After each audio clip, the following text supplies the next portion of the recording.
Greetings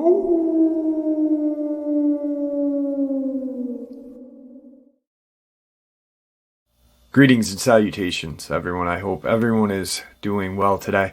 Today I have one heck of a good upload for you all. Before we jump into it, a couple links.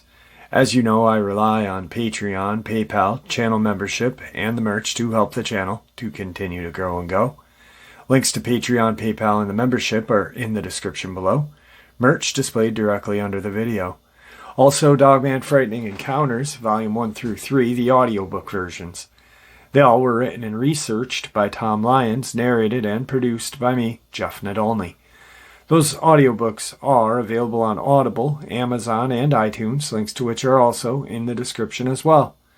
And finally, last but definitely not least, if you'd really like to help support this channel to continue to grow and go, simply subscribe. It does not cost you a cent. Click that like button, takes half a second. If you don't want to miss out on any of the informative uploads I put out daily, click that bell icon, and folks, please leave a comment. Why? Well, because all of these things, they really do help this channel to continue to grow and go. And folks, they definitely matter. Now, everyone, I have taken far too much of your time. Let's jump into today's upload, shall we? Alright guys, today's upload. I go to where Tom Messick disappeared. We are coming up on the 8th year memorial, November 15th, 2015. So I went up there Sunday and retrieved my Trailcam. It was about 30 something degrees out when I got there, and I left there and it was close to 28. Bitter cold in the Adirondacks. Couple weird things happened. And if you remember, last time I was up there, I stood even with those two boulders where I had sat like 6 months ago, and whatever came running through the woods was directly straight behind me. So when I placed that trail cam, I walked in a straight line to the first tree and placed the camera there. Well, I did that tonight or yesterday, and I'm looking around and it wasn't there. And I'm like, wait, what? And there's a lock. These things are locked. And I don't know what happened, if I just lost track of my placement. The second time, or this is the second time I went there to get the SD card. First time I had no issue. You guys will see. It's really strange. Also, there was 5 videos on there. The first one, because it's motion activated, is me setting it up, and the last one is me taking it down. So I only included the 3 in between the first and the third, or the first and the fifth. One, I don't know what activated it. It's a clear day. It was taken on the 6th. I put the camera up on the 4th. Then on the 7th, the next day, it's like this haze. There's this weird haze around the trail cam video. And then on the 10th, it's a nighttime video. And I catch the ass end of something walking down the hill. I don't know if it's a deer or what. The hip striation is similar to a deer, the tail, but it moves weird. I don't know. It just, probably a deer, but it was so cool to see that it actually caught something.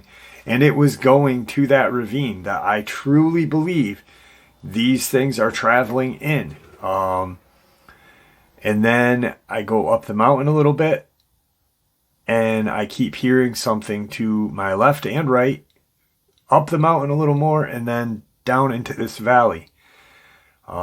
Pretty interesting time. But I stayed for about an hour up there, and I had to leave because it was freezing cold. I only wore a pair of thin hiking pants and a vest. Then after we check that out, I'll get into two very interesting and creepy encounters. All right, guys, we are back to the North Country where Tom Messick disappeared. It's about 2:30, 34 degrees. It's a bit chilly. Beautiful day though. Head up, grab the trail cam. I think I have an idea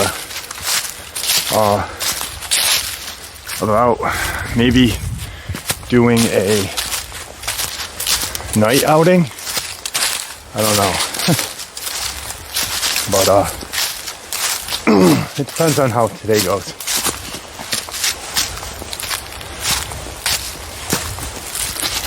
So,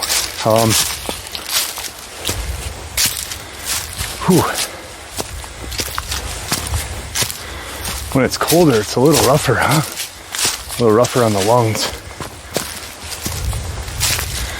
Definitely beautiful, though.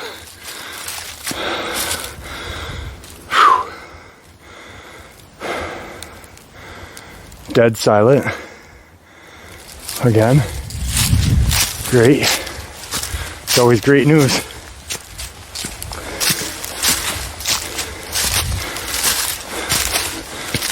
Whew.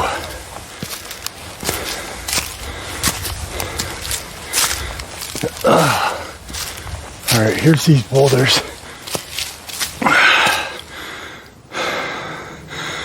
I'm gonna turn the camera around. Whew. Yeah, I don't like hiking in the cold.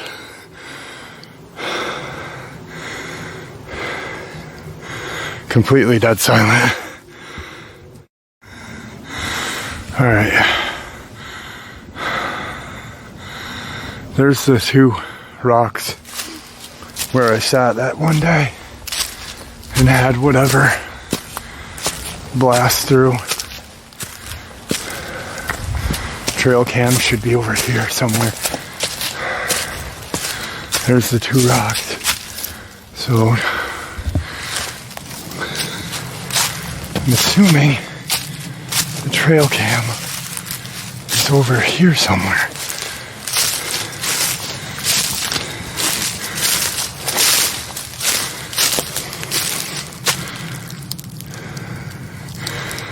Where the hell is it?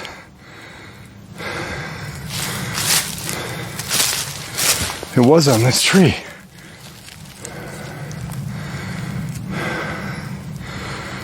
What the fuck? The trail cam was on this tree.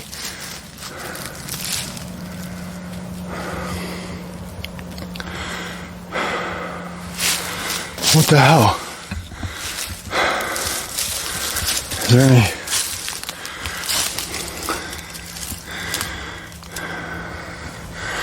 Yeah, that's where it was. It was right here, because it was facing that way. What the hell?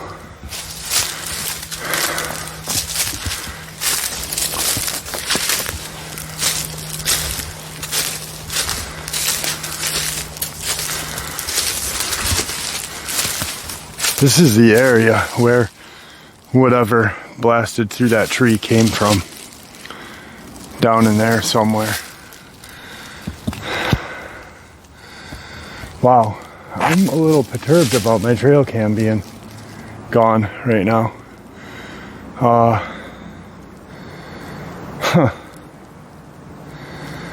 Alright, great.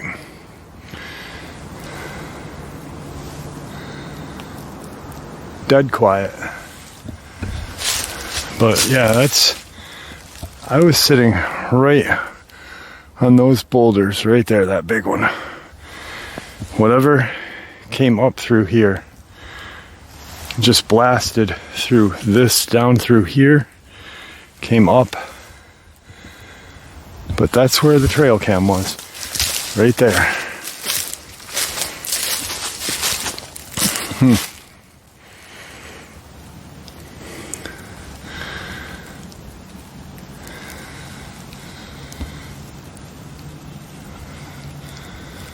All right, well, there it is. Okay, we didn't lose it. Ah, thank God. I was getting a little worried there. All right, I thought it was on that tree. I thought it was over there. It was directly across from. Okay, well, I don't know. That's weird, guys. I don't know. Maybe I did put it on this tree. All right, I'm gonna take it down and throw it in the bag.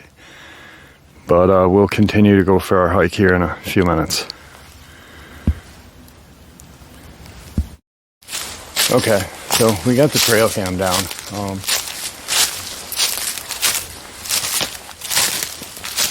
I don't know. It doesn't make sense where it was though, because if you guys remember, the rocks that I sat at were right here, and I did it exactly like straight on. So here are the two rocks that I was sitting at, and I went straight ahead, which would be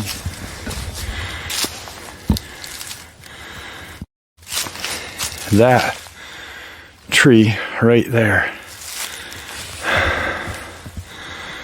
But it was down there. Maybe I did, I don't know. Who knows? Anyway, in 3 days from now, November 15th, a gentleman named Tom Messick disappeared from this spot, this area.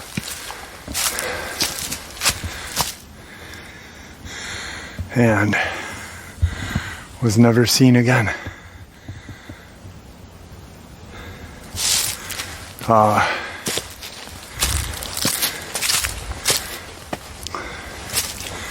5 square mile radius was searched.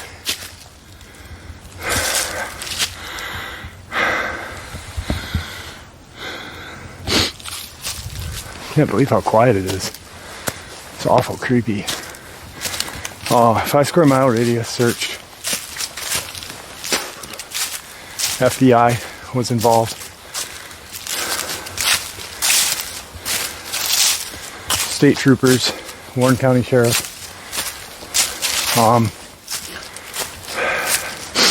Fire department. Local volunteers, correctional officers. Look at that, it goes whoop.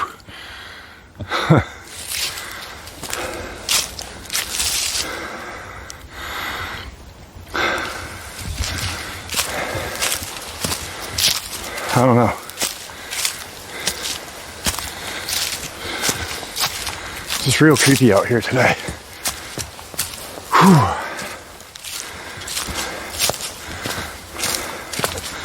Last year, these New York trail system tags were yellow. Now they're green. So that means rangers come out here. I'd love to find a park ranger to talk to about what they've seen out here.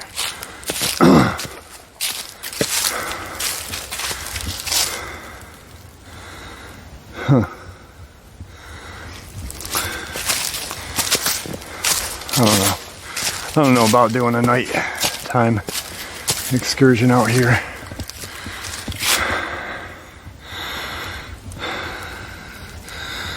I'm gonna go up there, up to the top, call it a day. This is where I fell last time, right here, and rolled. This rock is awful slick.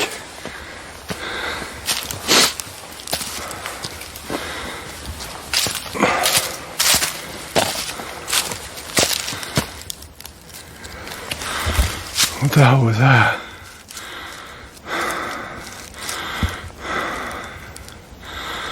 I keep catching movement out of the corner of my eye everywhere up here today. I don't know, maybe I'm just paranoid.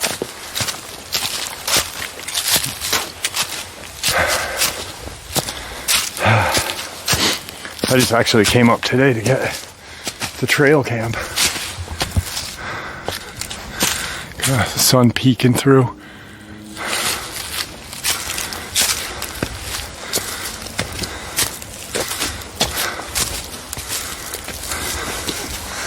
Keep seeing something down there.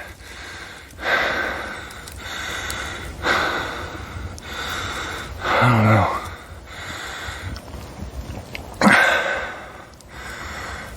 I got the Trailcam. That's all that matters. See if we got anything on it. I'm heading out today. I don't want to. It's too quiet up here.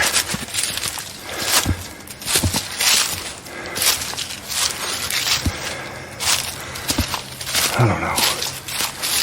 Something's off.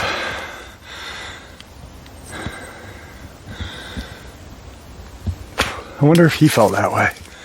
Sitting there, sitting on a rock, waiting for his family, friends to push a deer up to him. Wonder what that metallic sound was that they heard. Or claimed to have heard. That'd probably be the best word for it. I can't believe how cold it is. Whew.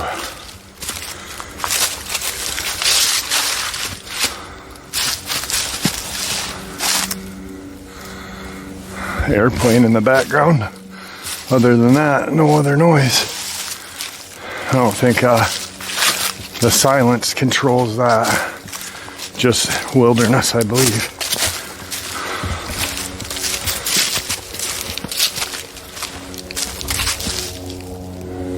Guys, I heard something up there. I don't know. Like I said, maybe I'm paranoid.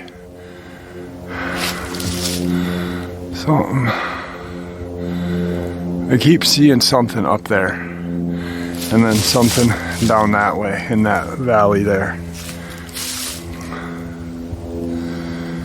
Plane's right overhead. Yeah, it's time to go.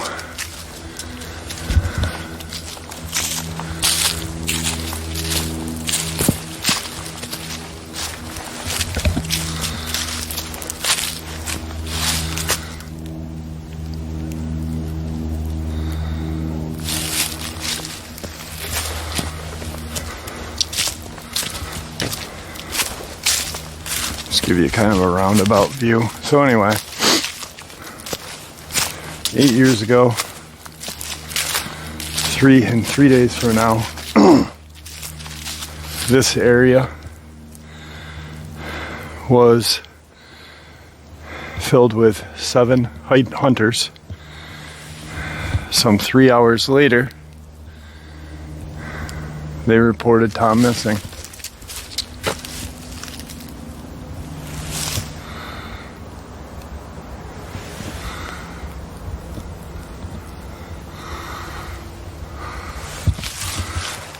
All right, guys. Whoa. All right, I'm going to keep the camera on this side, and then I'm going to watch later when I get home. But what the hell is that? It's just a base of a tree. Yeah, okay. I thought it was kind of like a formation or something.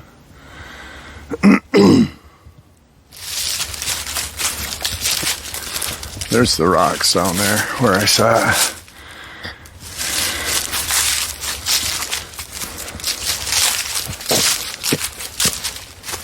But yeah, so he was sitting on a rock, waiting for his family to push some deer to him. And mysteriously, when they went to look for him, didn't find him. Bizarro.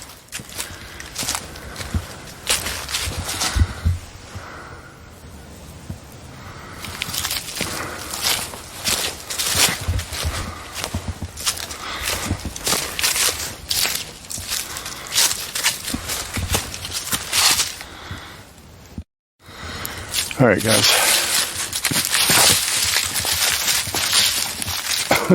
You hear that rock just go tumbling down?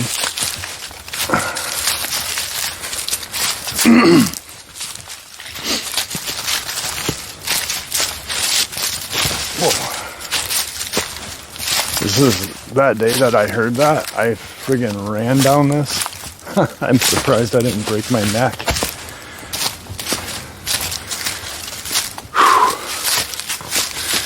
Oh yeah, here. This is for my troll that says I'm not from New York. See that, Mr. Troll? Ugh, gotta love the trolls. Gotta love them. Especially when they say that they had something happen, yet they can make up stories. Very elaborate stories about people. What else are they going to lie about, right? That's the way I look at it. And there's no reason to have these people in our community. So I just ignore them. Whew. Alright, guys. I am going to get really winded here in a few minutes, and I don't want you guys to hear it. So, see you when I get home. Alright guys, so now I'm going to share the 3 video clips. My Trailcam has 4 settings. The first 2 are photo. The third is video, which is a 10-second duration. And then there's a custom. And I'm really not too Trailcam literate yet. So I've got to kind of experiment with it this winter in my house, of course. But to make sure I know exactly, you know, how to do the custom setting and stuff and get lengthier video clips out of it. But what I'm going to do is I'll share each one. The first one will be from the 6th, the second, 7th, the third, the 10th. And the photo that is going to separate the video clips is going to be the photo that you guys saw in the intro. That photo actually was taken up there in the woods. I had randomly just went off the trail and deep into the woods, just blazed my own trail. Last 2 summers ago, I used to do it a lot, but I climbed up this half a mountainside and found these 3 rocks stacked up. And I never really made a big deal out of it because I know how people can be, you know. Oh, you stacked those rocks yourself, Jeff. Even though I wouldn't do anything like that, I just didn't want to hear it, you know. So I never really made a big deal about it, but that's what that photo is.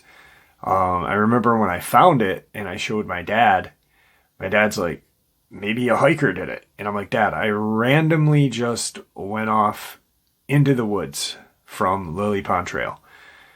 If the chances of another hiker picking the exact location that I picked and found that exact same spot that I did is like 1,000,000 to 1, I guess, maybe. But it's an interesting photo. I'm not going to talk too much more about it because, you know, I know how disbelief can be, you know. So anyway, here are those Trailcam videos.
All right, guys, so that is the footage from the Trailcam. I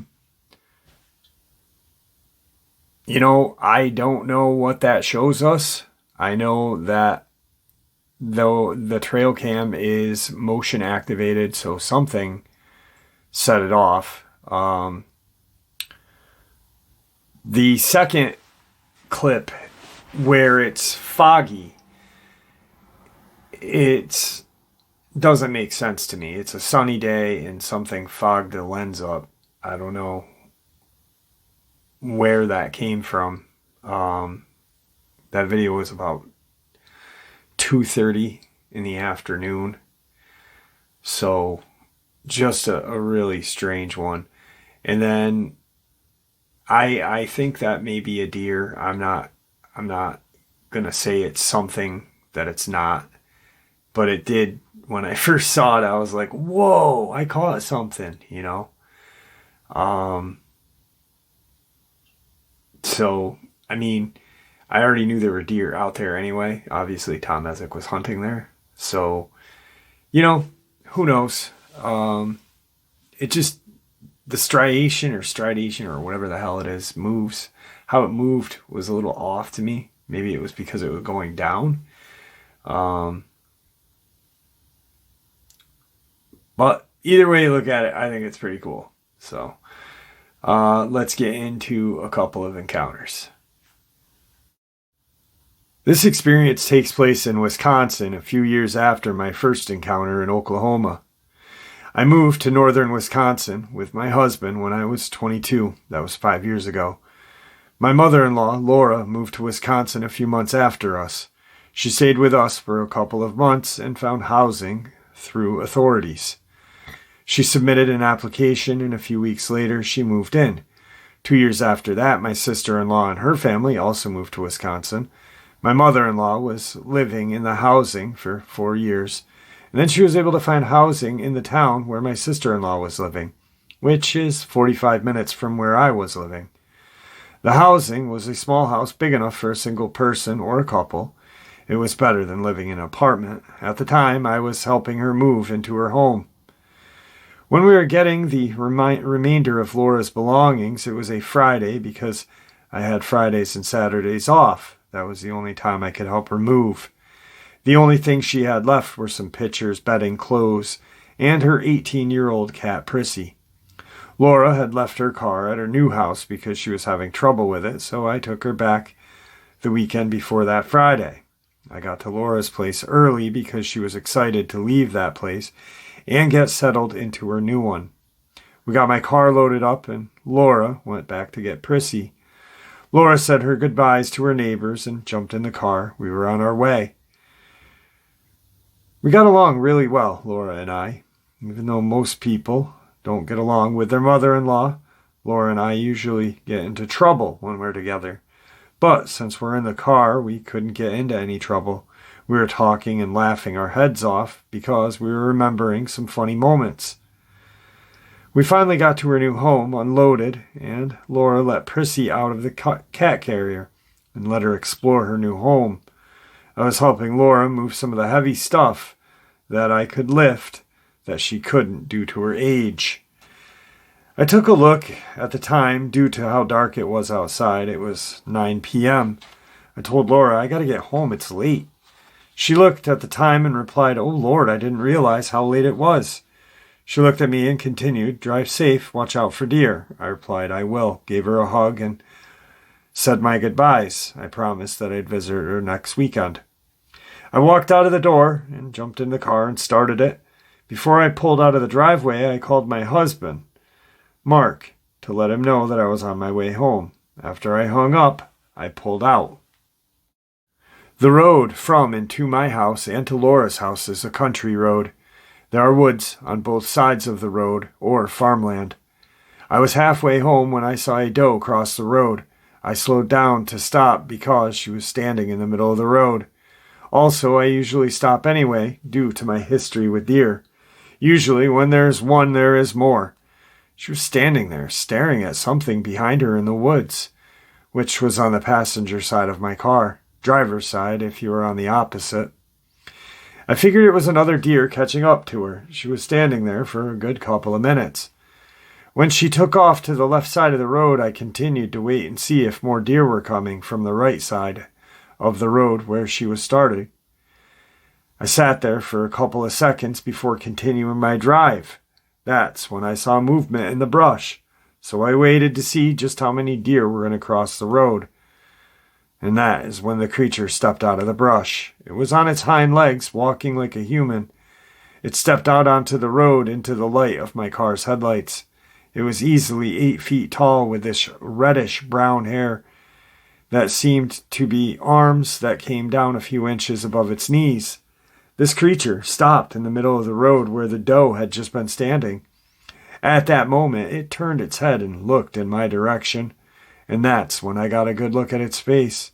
It had a human face mixed with a chimp or monkey's face. Its eyes were glowing with some red in them. It stood there, staring at me, or at least my car's headlights, for what seemed like forever. I felt this overwhelming fear in my body, and that's when it turned its head forward and stepped off the road with one large step. But then it was gone in the woods. I just sat there looking at where it disappeared. It was a good couple of minutes before I saw headlights in my rear view, and that's when I let off the brake and onto the gas. I was doing 60 the rest of the way home. When I got home, I turned off my car and just sat there in the dark, trying to figure out what I had just seen. I finally figured out what it was. I believe in cryptids like Bigfoot and Dogman. I believe what I saw was a Bigfoot. I got out of the car and went into the house. Mark was still up. He said, "Hello, how was your day?" That's when he noticed something was bothering me and asked what was wrong. I was hesitant to tell him. Unlike me, he believes in logic and explains everything. Finally, I told him what I saw.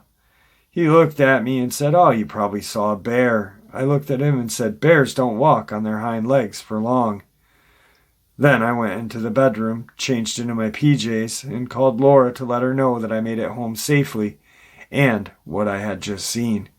She believed me based on what I saw. I have not seen it since. But if or when I do, I most certainly will catch it on my dash cam now. Alright guys, tonight's final encounter. My brother and I went on a fishing trip to Monroe Lake in Indiana. We've been there hundreds of times and been all over the place. We left on a Friday morning and got there Friday late afternoon. We brought a boat, some basic essentials like a tent, my gun, just a small .38 special, his gun, 22 lever action, and some firewood. We didn't bring much food because we thought we would just eat the fish and some small game if need be. Loaded everything into the boat and went off before it started getting dark. The only light we had was the ones on the boat and a small flashlight. After being on the water for about an hour, we found this small little cove perfect for us because it was out in the middle of nowhere, so we could do anything we really wanted. We unloaded the boat, set up camp. My brother got a fire going, and I started fishing because, well, I was hungry. After a few minutes, I realized there was no sounds at all in any direction, no crickets. And I was not getting any hits whatsoever on my fishing rig. So I gave up and started walking back to camp, which we set up about 20 yards from the boat launch. When I got back to my brother, I asked him if he noticed the lack of natural sounds. He said, "No, I didn't really pay much attention." And then we heard it, a loud howl that sounded like it was a mile away. It sent chills down my spine. My brother instantly started shaking. Then I was like, "What the hell are you doing? We're both grown men, 19 and 18. It was probably a coyote." He agreed with a nod, and we decided to lay down in the tent and call it a night. I got my gun out just to be safe because that was really close. Next morning, wake up, got the day started, and thought we would go and see if we could find any footprints or scat from that coyote we heard last night. So we ventured out about a half mile into the woods from camp. When we came up to a very large coyote dead, ripped to shreds about 2 feet off a game trail. My brother was most interested in what could do this, But I was more interested in going back to camp. We got back to camp, I went to my phone to text my dad and ask what big predators would tear a coyote apart in Indiana. My dad replied, "No such predator in Indiana, bud. A cougar may be unlikely." So I figured maybe it was another coyote fighting for territory. We decided to stay one more night. We both didn't want to find that bigger coyote. So we went on the boat for a while to go fishing because there was no luck at that cove. We finally made it to a rock face that we called our crappie honey hole because we always caught crappie there. We started fishing and didn't stop until the sun started setting. We were both real hungry, and we called it a good day and started to head back to camp. This little boat didn't go too fast, but it was better than a canoe or a kayak. By the time we got back to camp, it was dark. The moon was high, and it was very quiet again, so we slid the boat up onto the bank and made our way to try and start a fire in the fire pit and cook our catch of the day. To only notice that our camp looked like a war zone. Everything was torn up and thrown around like someone was looking for something or someone. We both grabbed our guns and took the safeties off and looked at each other with the same look. Time to go. We didn't even grab anything. We just started making our way to the boat when we heard this deep gurgling growl in the distance. As we got to the boat, my brother grabbed a flashlight and pointed it towards camp. Like that, we both stopped with fear over our bodies. The light revealed large yellow eyes about 5 feet off the ground. I started backing up. My brother jumped in the boat and started the motor. I followed, but didn't want to take my eyes off of whatever this thing was. As I jumped in the boat, I looked away for less than a second. When I looked back, it was gone. We got about 20 yards out into the water and used the flashlight again to look for it, and those eyes just came out of the darkness again, yellow like the sun and piercing to the core. We were scared as we started going further away. It came out of the dark to the edge of the water. If we didn't see it, I wouldn't believe it. It was like a wolf, but not a wolf. It walked to the water on all fours, but then stood on its hind legs at a staggering 6+ feet tall, letting out this howl that made my brother pee himself. I pointed the flashlight right at it, and it had what looked like a piece of our tent clutched in its hand or paw. I moved my brother out of the way and put the throttle on high, even though the part of the lake we were in was idle only. I wanted to get it out of there as fast and as far as possible. We got back to the boat ramp area, and we got the boat loaded up on its trailer, and we booked it out of there. We did not talk one bit on the way home and never said anything to my mom or dad about it, even though they probably were wondering where the tent and cooler were. I'm now in my 30s and have never gone back to Monroe Lake ever again. To be honest, I'm scared and warn anyone who wants to go there not to.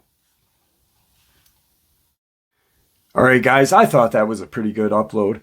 Probably the last trip up to where Tom Messick disappeared for the season. I've always got I got to go there, right around the time that he disappeared, just as like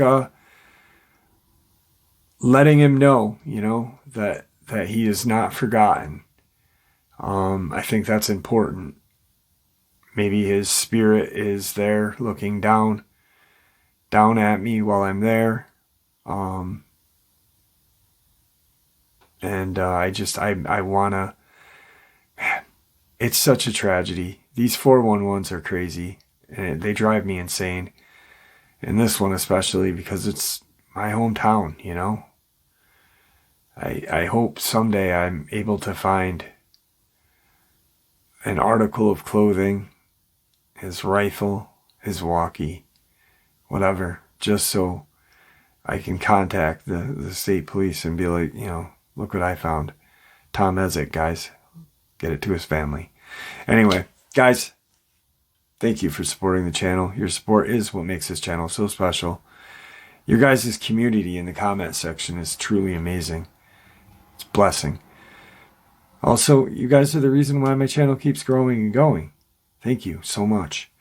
Please stay safe, happy, healthy, and ever vigilant, keeping an eye on our children, the pets, the family, and friends. These creatures are real and they are out there. They are dangerous. Please share a little bit of information with the people that you love and care about, and it may just save someone's life someday. With that being said, until later, God bless you all.